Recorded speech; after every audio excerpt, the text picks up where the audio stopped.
अपने अनुज लक्ष्मण और अपनी भार्या सीता के साथ अयोध्या छोड़ चुके हैं। सुरसरी पार करते हैं। पार करके आगे जब बढ़ते हैं, जंगल के रास्ते से गुजर रहे हैं। वनवासियों की नजर पड़ी। वनवासी पुरुष हो चाहे औरत, देखते हैं लोग शरीर पर बलकर वस्त्र है, मतलब साधु का निवास है। पैर में उपाना नहीं, जूते नहीं। आगे आगे सांवरा चल रहा है, पीछे पीछे गोरा चल रहा है। दोनों के बीच में एक गोरी है। तो यहाँ एक लाइन कव्वाली का भाव देना पड़ा है। हर झोली मेरी या मोहम्मद, भर के झोली मेरी या मोहम्मद, लौट कर मैं जाऊं।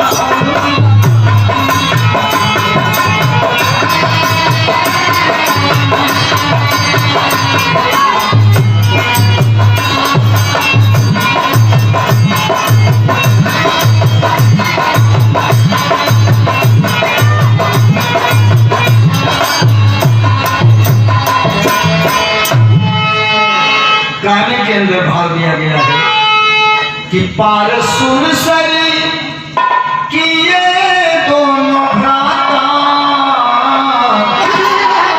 पार सुरसरी किए दोनों संग सीता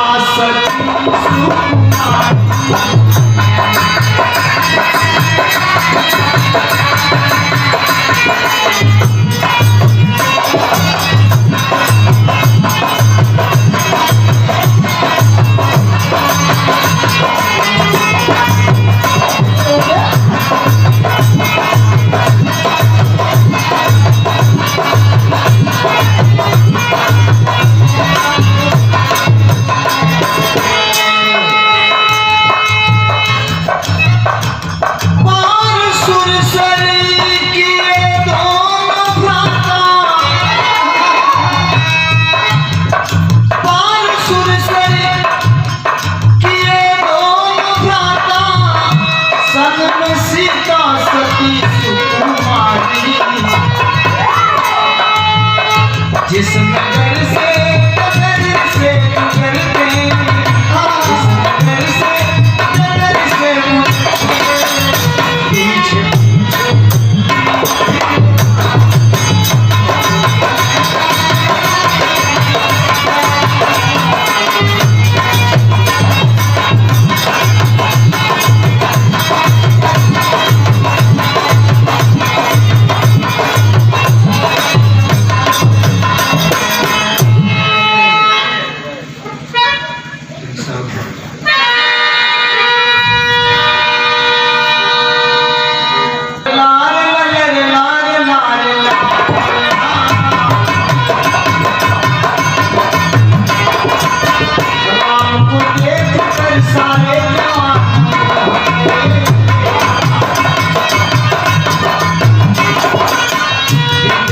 शील क्या भूलना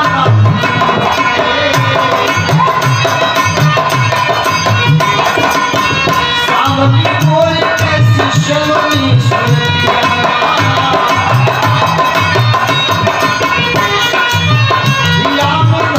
जो कटी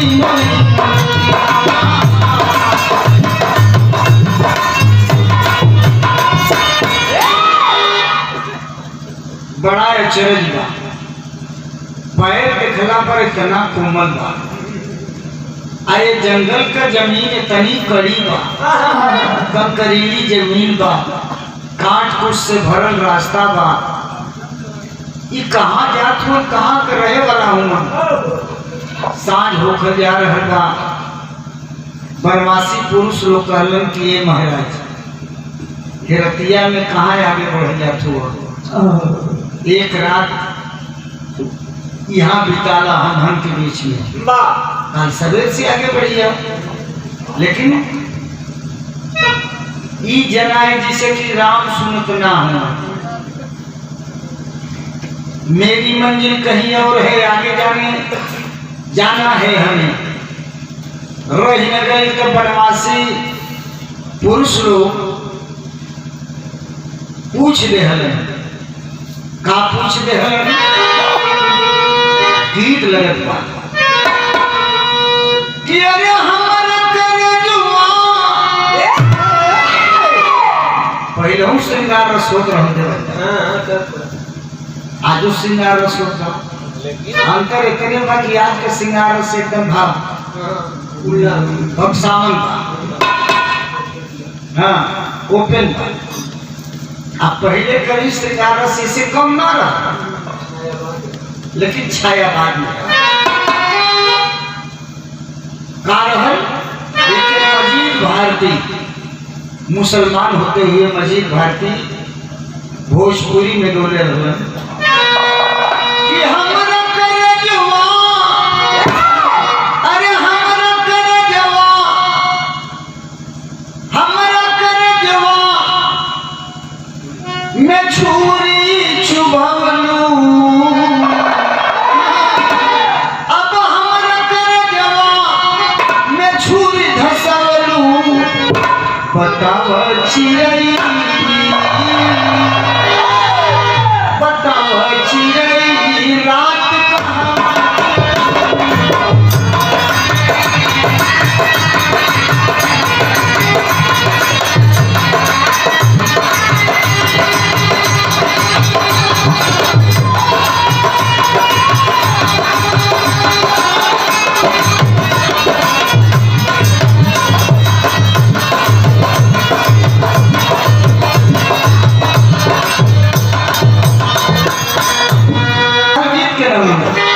लेकिन बनवासी पुरुष लोग भगवान राम से का कहत हुन कि साधु वेश देख मन, साधु वेश देख मन पगलाइल बबुआ, तोहार मुहवा, तोहार मुहवा मुरझाइल ये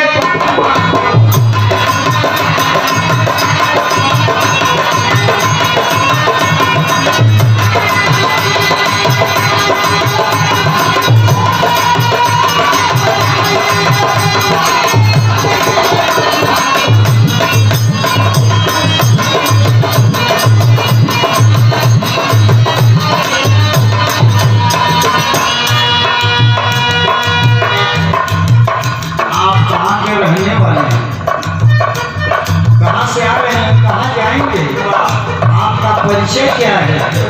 भगवान राम बनवासी पुरुषों से कहते हैं, क्या कहते हैं? कहे भगवान सुनो, घर के ध्यान सुनो,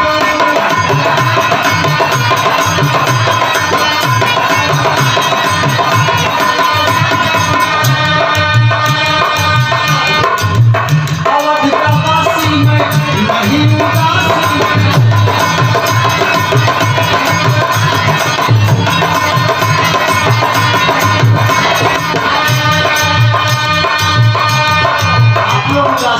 पूछते हैं तो मैं उदास नहीं हूँ, मैं अयोध्या का रहने वाला हूँ, राजकुमार हूँ।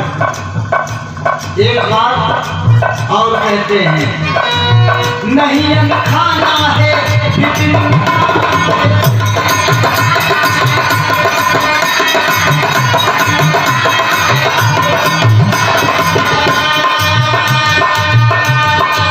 रुकना नहीं है, आप लोगों के बीच आगे बढ़ना है। और सही बात पहले का लिखा विधाता ने पठाई माता ने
कि कैकेयी बहुत गलत औरत थी।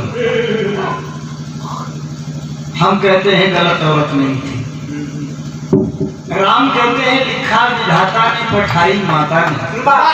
मेरी माँ मुझे जंगल में भेजी है। कैकेयी गलत औरत नहीं थी। अब जरा सोचिए आप लोग, दो भाव थे कैकेयी के अंदर। रामायण में भी आप लोग पढ़े होंगे कि कैकेयी जब राजा दशरथ से शादी की बात आई तो शर्त रखी थी कि मेरे तन से पैदा बेटा जो होगा वही अयोध्या की गद्दी पर बैठेगा। और इसी शर्त पर राजा दशरथ शादी किए थे। इस हिसाब से तो भरत को राजगद्दी मिलनी चाहिए थी, राज तिलक होना चाहिए था। लेकिन यहाँ की भी बात छोड़ दीजिए। जब कैकेयी को शादी करके लेकर के राजा दशरथ अयोध्या की ओर जा रहे थे तो रास्ते में बाली से मुलाकात हुई थी। और बाली को वरदान था कि दुश्मन जब भी सामने पड़ेगा तो दुश्मन की आधी शक्ति बाली में चली जाती थी।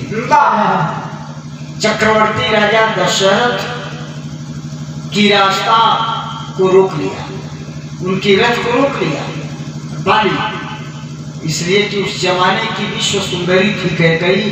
कैकेयी के समान सुंदर कोई राजकुमारी थी नहीं उस समय। जानते हैं कितना अंतर था? कैकेयी 16 वर्ष की थी, राजा दशरथ 40 वर्ष के थे। इतना अंतर था शादी। बाली देखा कि विश्व सुंदरी कैकेयी को लेकर के जा रहा है। बाली रास्ता रोक करके कहा कि चक्रवर्ती राजा हो, 3 बातें हैं। या तो तुम कैकेयी को दे दो तो तुम्हारी जान बच जाएगी, चले जाओगे। नहीं तो मेरे साथ लड़ाई करो, जीत जाना तो कैकेयी को लेकर के चले जाना। तीसरी बात, या तो अपना ताज दे तब कैकेयी को लेकर के जाना। और कैकेयी इस बात को जानती थी कि बाली को वरदान है कि दुश्मन की आधी शक्ति बाली में चली जाती है। कैकेयी धीरे से राजा दशरथ को समझाई थी, कही थी कि अगर हमें दे देंगे और अयोध्या के लोग जब पूछेंगे कि आपकी रानी कैकेयी कहाँ है तो क्या जवाब देंगे? शर्मिंदा होना पड़ेगा। ताज दे देंगे तो गनीमत है, युद्ध करेंगे तो पहले से ही आधी शक्ति आपकी बाली में चली गई है, आप जीत नहीं पाएंगे, मारे जाएंगे। तो अपनी जान बचा लीजिए और हमें भी बचा लीजिए, ताज दे दीजिए। कैकेयी कोप भवन में इसीलिए जाकर के लेटी थी। जब राजा दशरथ गए कि राम को राज तिलक होगा, सुनी कैकेयी कि राम को राज तिलक होने जा रहा है तो उसके सामने 2 विकल्प आ गए। नियम के अनुसार मेरे बेटे भरत को राजगद्दी पर बैठना चाहिए। दूसरी बात, राज परिवार के नियम के अनुसार परिवार का सबसे बड़ा बेटा ही गद्दी का उत्तराधिकारी होता है, वो इस हिसाब से राम उत्तराधिकारी होगा। दोनों कानून है। कितनी सुंदर बात सोच रही है कि चूंकि राम सबसे बड़ा भाई है और राज परिवार के अनुसार राम को गद्दी मिलनी चाहिए, शर्त के अनुसार मेरे बेटे को गद्दी मिलनी चाहिए। लेकिन सबसे बड़ी समस्या है कि राजा को याद नहीं पड़ रहा है, ताज तो राजा दे चुका है बाली को। जब ताज बांधने की बात आएगी तो ताज आएगा कहां से? इसीलिए कैकेयी कोप भवन में जाकर के लेटी थी। राजा दशरथ गए, मनाने लगे तो कैकेयी कही कि रघुकुल रीति सदा चली आई, प्राण जाए पर वचन न जाए। शौक से राम को आप गद्दी दे सकते हैं, मैं अपनी शर्त छोड़ दूंगी, लेकिन वो ताज कहां से लाएंगे जो बाली को दे चुके हैं? से लाएंगे? तब राजा दशरथ को याद पड़ी बात कि हाँ ये तो बहुत बड़ी गलती होने जा रही थी। कही कि दुनिया मुझे भरेगा नहीं देगी, लेकिन राज परिवार की मर्यादा बचाने के लिए मैं राम को राजमहल छोड़वा रही हूँ। गोस्वामी तुलसीदास जी लिखे हैं कि तापस वेश विशेष उदासी 14 वर्ष राम वनवासी। जरा इस चौपाई पर गौर कीजिएगा। कही कि राम को मैं वन में भेज रही हूँ लेकिन तपस्वी के वेश में। वाह! अच्छा, कही के इतना दुराग्रह रहे, कही के अंदर इतना राम से नफरत रही, तो सीधा कही कि मैं राज परिवार का कपड़ा जो पहले बना उतार दस गंजी या अंडरवियर पर जास घृणा रहित नफरत रहित। तो लेकिन कहलस कि तपस्वी के वेश में जाए, साधु के निवास में जाए। जानते हैं क्यों? आजकल भी विश्व स्तर पर मानवाधिकार कानून चल रहा है। उस जमाने में भी नियम था विश्व स्तर पर कि दुश्मन चाहे किसी भी देश का हो, अगर वह तपस्वी है उस देश का, साधु के लिबास में है, तो साधु के लिबास में साधु दुश्मन के देश में भी जाएगा तो उसके ऊपर प्राण घातक हमला कोई नहीं करेगा। तो आप लोग सोच रहे कि तपस्वी के देश में ही खातिर भेजल, साधु के निवास में जा कि दुश्मन के देश में भी राम जी हम इनका पर कौनों को तरह का प्रहार हुई नहीं, जान लेवा हमला ना हुई। अब कैसे कह गई को हम कहें कि बुरा बर्ताव की, बहुत गलत औरत थी। उतना सही औरत तो शायद ही कोई मिलेगी जो अपने सौतेले बेटे को सुरक्षित भेजे। राम जवाब देते हैं, लिखा विधाता ने पठाई माता ने। मालिक को मंजूर था, मेरी माँ मुझे भेजी है। ये नहीं कहते कि सौतेली माँ भेजी है। पढ़ लीजिएगा रामायण में, कहीं राम नहीं कहे कि सौतेली माँ भेजी है, माँ भेजी है। आखिर पुरुष लोग के जवाब पा देना, मेहरारू के कहा चाहिए। वनवासी कितना औरत है, अब मेहरारू से पूछिए। सीता जी से पूछे थे कि बहनी है तोहरे अगवा के चलत है, तोहरे पिछवा के चलत है। इशारा करके सीता जी बतावत हैं, का इशारा करके बताओ तुहे लगता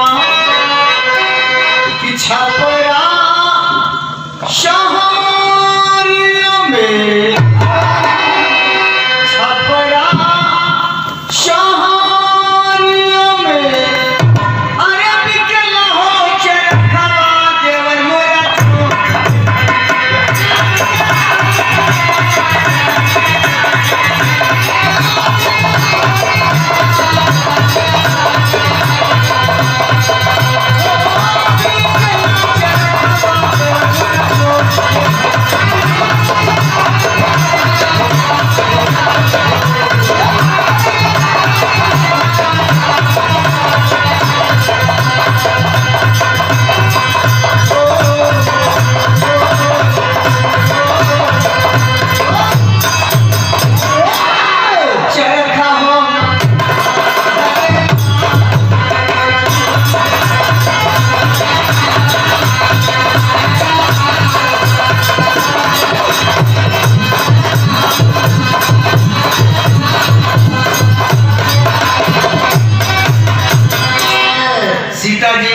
वनवासी औरत लोगों से कहते हैं कि नैना इशारा करके, नैना इशारा करके अब जोड़ली से नहीं आया।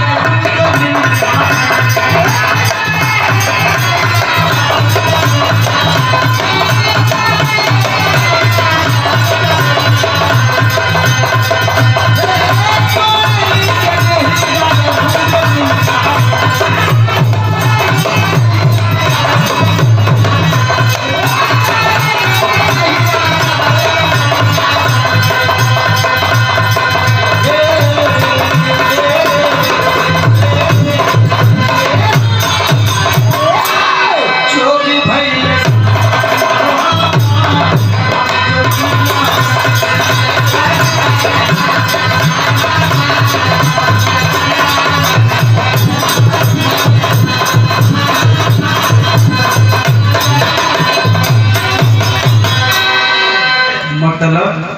जे अगवा चलत भाई हमारे पति हो सिंदूर की ओर इशारा, जे पिछवा चलत बा इनकर छोट भाई हमारे देवर हो। परिचय सीता जी बताओ थे कि दशरथ ससुर मोरा अब सासु जी कौशल्या अब हम जोगिनिया हो बनली, कह कई माता भेजली बन माझार। पूरा परिचय देते सीता जी। पिता जनक जी मोरा अब माता हो सुनैना अब हम जोगिनिया बनली, बनवा में प्यू से राखूं प्यारी। नैहर ससुरा दोनों को परिचय दे। बहिनी रुके के समय ना बा, औरत लोग भी कहते हैं कि बहिनी रात भर रुक जा। सीता जी कहने रुके के समय ना बा, सुख में दुख में पति के साथ हमें बिताना बा। वनवास मिले पति की अर्धांगिनी भइले के नाते, पत्नी भइले के नाते पत्नी का परम कर्तव्य होला कि सुख में चाहे दुख में पति को कभी साथ पत्नी न छोड़े। अगर मैं चाहती तो राजमहल में रह जाती, राज सुख का आनंद लेती, लेकिन नहीं। मेरे पति जंगल में रहेंगे तो मैं राजमहल में कैसे रहूंगी, इसलिए मैं अपने पति के साथ आई हूँ। जाए के समय जा जा वनवासी औरतों से सीता जी वो बड़ी ऊंची बात कर ली। का कहली क्या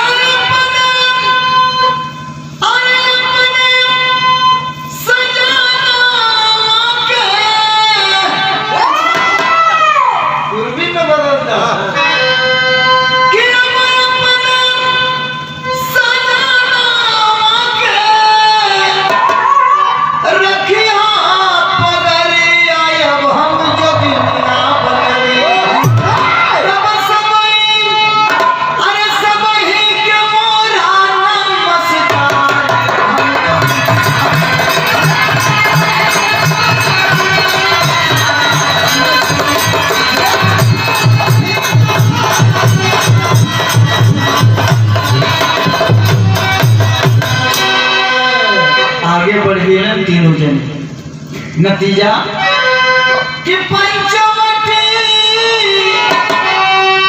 अब पंचवटी नियर आइले बबुआ तोहार मुहवा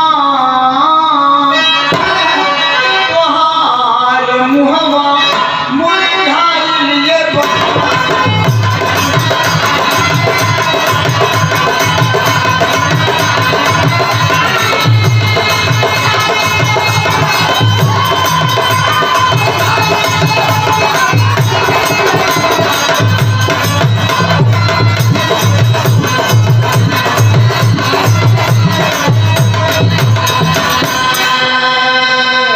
पंचवटी में पहुंचना लोगन बड़ा सुंदर स्थान बा, दिव्य स्थान बा, रमणीक स्थान बा। भगवान राम लक्ष्मण से एक बात कहलन पंचवटी में पहुंच के, कहलन कि अब रामचंद्र जी बोले, अरे रामचंद्र जी बोले, हाँ हाँ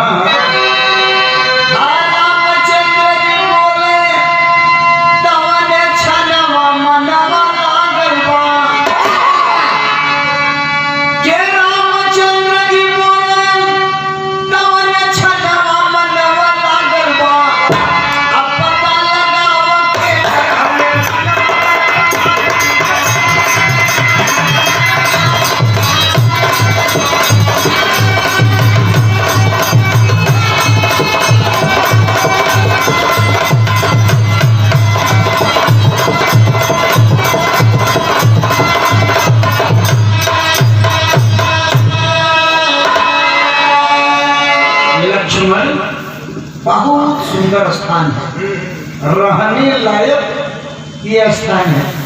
जरा पता करो तो इस जंगल का मालिक कौन है, पता करके जंगल के मालिक से मिलो और जंगल के मालिक से परमिशन लेकर के आओ, अनुमति लेकर के आओ इस जंगल में रहने के लिए।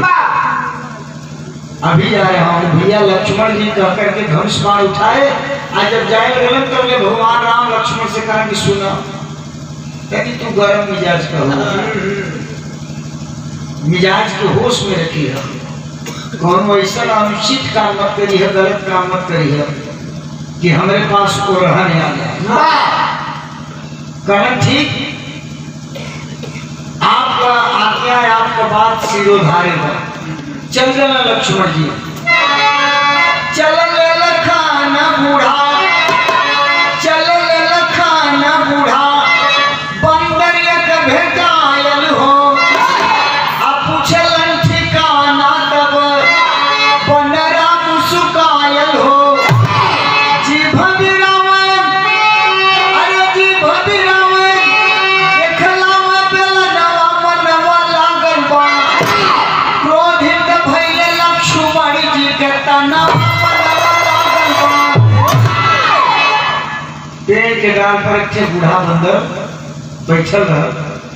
लक्ष्मण जी कहा कि भैया जंगल का मालिक किधर रहता है, मैं जंगल के मालिक से मिलना चाहता हूँ, इस जंगल में रहने के लिए स्वीकृति लेना चाहता हूँ, अनुमति लेना चाहता हूँ। वो बंदर कुछ हो ना बतौरस, धीरे से मुस्किया दरस, दांत चियार के जिभिया निकाल के जिभिया भिरा दरस लक्ष्मण जी के। आज जिभिया ना भिरा दरस, नीचवा इशारा करके खूंटियों देखा। लक्ष्मण जी मारे क्रोध में लाल, तर्कस से बाण निकलना, धनुष पर रखना, मार नहीं। साला पूछे थे जंगल के मालिक को पता तेरी जीभ गिरा ऊपर लिंग दिखा तौले भैया का बात याद पड़ गई। चलत के लाइन भैया समझोले और नहीं कोनो गलती मत करी है कि हमारे पास वो रहना नहीं, मारपीट तो हो सकेला और रहन पहुंच जा भैया के पास। तुरंत धनुष पर से बाण हटौना, तर्कस में रखलन, आज वहां से लौट कहाँ भगवान राम के पास। अब ना जाई बाजे हो सकेला ये उससे बदल को बानर सानर भेटा जाए, दम के तना क्रोध के रोकाई ना गलती हो ही जाए। भगवान राम के पास आ गए लक्ष्मण जी, भैया का कि राम से आके सारी बात बतलाई हो, कहे बनरा का चली आना हमसे सहाय हो।